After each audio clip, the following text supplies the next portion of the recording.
Chapter 3. Camp on the High Prairie.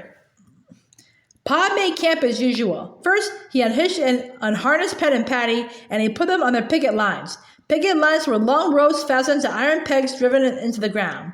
The pegs were called picket pins. When horses were on picket lines, they could eat all the grass that the long ropes would let them reach. But when Pet and Patty were put on them, the first thing they did was to lie down and roll back and forth and over. They rolled till the feeling of the harness was all gone from their backs.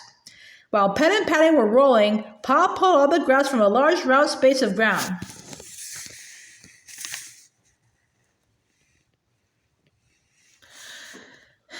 There was old dead grass at the roots of the green grass, and Pa would take no chance of setting the prairie on fire. If fire once started in that dry undergrass, it would sweep that whole country bare and black. Pa said, "Best be on the safe side, it saves trouble in the end." When the space was clear of grass, Pa laid a handful of dry grass in its center. From the creek bottoms, he brought an armful of twigs and dead wood. He laid small twigs and larger twigs and then the wood on the handful of dry grass, and he lighted the grass. The fire crackled merrily inside the ring of bare ground that it couldn't get out of. Then Pa brought water from the creek, while Mary and Laura helped Ma get supper.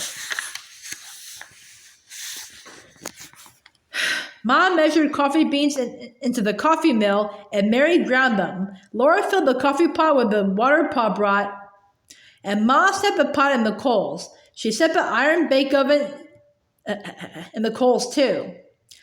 While it heated, she mixed cornmeal and salt with water and patted it into little cakes. She greased the bake oven with a pork rind, laid the cornmeal cakes in it, and put on its iron cover. Then Pa raked more coals over the cover, while Ma sliced fat salt pork. She fried the slices in the iron spider. The spider had short legs to stand on in the coals, and that was why it was called a spider. If it had had no legs, it would have been only a frying pan. The coffee boiled, the cakes baked, the meat fried, and they all smelled so good that Laura grew hungry and hungrier. Pa set the wagon seat near the fire. He and Ma sat on it. Mary and Laura sat on the wagon tongue. Each of them had a tin plate and a steel knife and a steel fork with white bone handles. Ma had a tin cup and Pa had a tin cup, and baby Carrie had a little one all her own, but Mary and Laura had to share their tin cup. They drank water. They could not drink coffee until they grew up. While they were eating supper, the purple shadows closed around the campfire. The vast prairie was dark and still. Only the wind moved stealthily through the grass, and the large, low stars hung glittering from the great sky. The campfire was cozy in the big, chill darkness. The slices of pork were crisp and fat, the corn cakes were good. In the dark beyond the wagon, Pet and Patty were eating too. They bit off bites of grass with sharply crunching sounds. "We'll camp here a day or two," said Pa. "Maybe we'll stay here. There's good land, timber in the bottoms, plenty of game, everything a man could want. What do you say, Caroline?"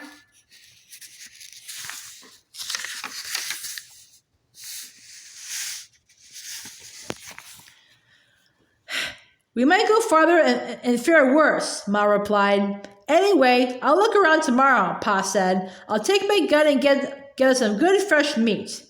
He lighted his pipe with a hot coal and stretched out his legs comfortably. The warm brown smell of tobacco smoke mixed with the warmth of the fire. Mary yawned and slid off the wagon tongue to sit on the grass. Laura yawned too. Ma quickly washed the tin plates, the tin cups, the knives and forks. She washed the bake oven and the spider and rinsed the dishcloth. For an instant she was still, listening to the long, waiting howl from the dark prairie. They all knew what it was, but that sound always ran cold up Laura's backbone and crinkled over the back of her head.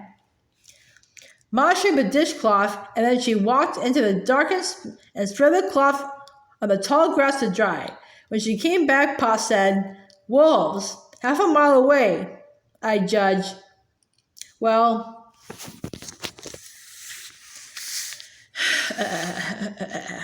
Where there's deer, there will be wolves. I wish. He didn't say what he wished, but Laura knew. He wished Jack were there. When wolves howled in the big woods, Laura had always known that Jack would not let them hurt her. A lump swelled hard in her throat and her nose smarted. She winked fast and did not cry. That wolf, or perhaps another wolf, howled again. Bedtime for little girls, Ma said cheerfully. Mary got up and turned around so that Ma could unbutton her, but Laura jumped up and stood still. She saw something. Deep in the dark beyond the firelight, 2 green lights were shining near the ground. They were eyes. Cold ran up Laura's backbone, her scalp crinkled, her hair stood up.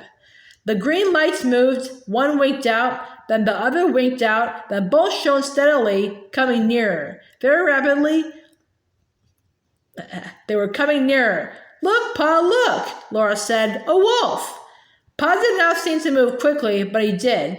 In an instant, he took his gun out of the wagon and was ready to fire at those green eyes.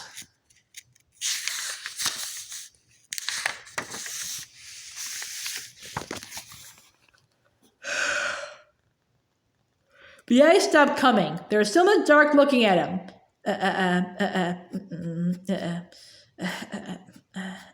It can't be a wolf. Unless, it's a mad wolf, Pa said. Ma lifted Mary into the wagon. And it's not bad, said Pa. Listen to the horses. Pet and Patty were still biting off bits of grass. A lynx, said Ma. Or a coyote. Pa picked up a stick of wood. He shouted and threw it. The green eyes went close to the ground, as if the animal crouched to spring. Pa held the gun ready. The creature did not move. Don't, Charles, Ma said. But Pa slowly walked toward those eyes. And slowly, along the ground, the eyes crawled toward him. Laura could see the animal in the edge of the dark. It was a tawny animal and brindled. Then Pa shouted and Laura screamed. The next thing she knew, she was trying to hug a jumping, panting, wriggling Jack, who lapped her face and hands with his warm, wet tongue. She couldn't hold him. He leaped and wriggled from her to Pa and Ma and back to her again. Well, I'm beat, Pa said. So am I, said Ma. But did you have to wake the baby? She rocked Carrie in her arms, hushing her. Jack was perfectly well, but soon he laid down close to Laura and sighed a long sigh.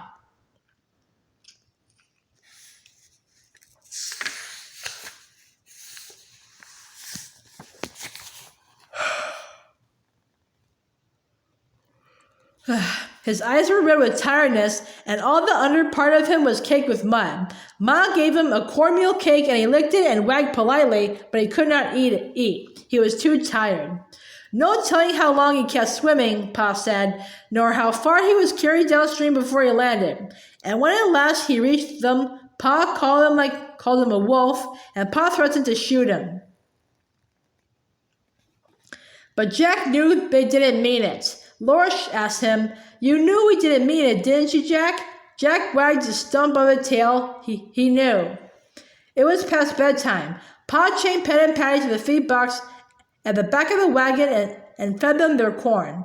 Carrie slept again, and Ma helped Mary and Laura undress. She put their long nightgowns over their heads while they stuck their arms into the sleeves. They buttoned the neckbands themselves and tied the strings of their nightcaps beneath their chins.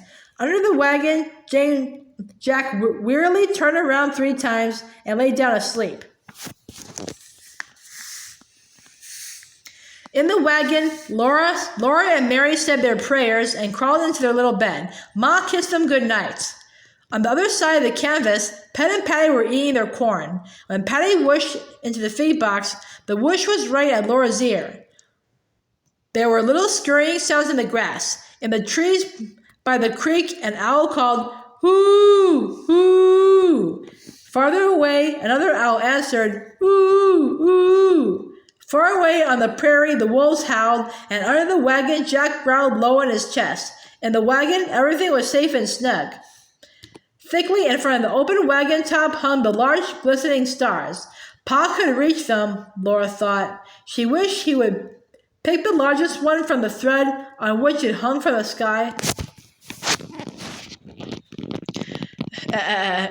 and give it to her. She was wide awake. She was not sleepy at all, but suddenly she was very much surprised. The large star winked at her. Then she was waking up next morning.